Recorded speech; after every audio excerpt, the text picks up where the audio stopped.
Hey guys, it's me, Missy with Rustique Relics, and I'm back again today with another side table and some more decoupage paper. So let's get started. Alright guys, so I've got another end table and I was super excited about this because I have another piece of decoupage paper that I've been wanting to use. So for this table, I sanded down the top of it to the bare wood to make sure that I got any of the deep scratches or imperfections out, and then I just scuff sand the base of it. After I've cleaned it up and dusted it off, I just apply 2 coats of drop cloth, and then once that is completely dry, I just use some fine grit sandpaper and kind of lightly distress the legs and details of this table just to add a little bit of character. Then I dust it off and I am ready for my decoupage paper.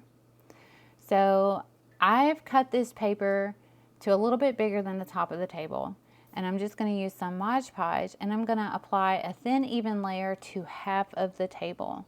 The reason why I like to work in sections is because it's easier to control the paper. So if there are any wrinkles or creases, you can lift it back up and lay it back down. So I'm going to again apply another thin layer on this side, and then I'll lay my paper down. Now the reason why I like to work with Mod Podge is because of the work time. So if I lay it down and it's not quite right, I can lift it right back up and then lay it back down. So once I get all of the creases and wrinkles worked out the best that I can, I just use some wax paper in my brayer and I roll the complete top of it. The reason why I use wax paper because as any of the Mod Podge glue comes up, it doesn't cause the two papers to stick together. So you're going to want to let that dry. It takes about 30 to 40 minutes. And then you can come in with some fine grit sandpaper to remove the excess decoupage paper.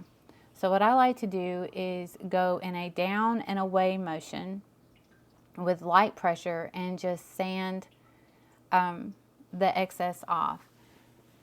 I like to do it this way because it just gives you those clean lines, that professional look, versus if you were to cut the paper, you would probably still have excess paper because you're not going to be able to get it flush with the edge of the table. So once I've got all of the decoupage paper off, I just go through and sand and clean up any of the edges.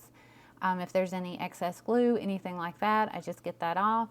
But for this table, I distress the base of it, so I kind of want to tie in the top, so I am going to go through and just lightly sand the edges of this table so that way it's all tied in together. Once I get it to how I like it, I'll just dust it off really good, and then we're ready for a top coat. So I'm using the clear coat in Satin. I'm just going to apply 2 coats to the top so that way the top of the table is got some durability, and then just a coat to the base of the table. Alright guys, so that's my table. If you like what you see, hit the like button and don't forget to subscribe, and we'll see you guys next time.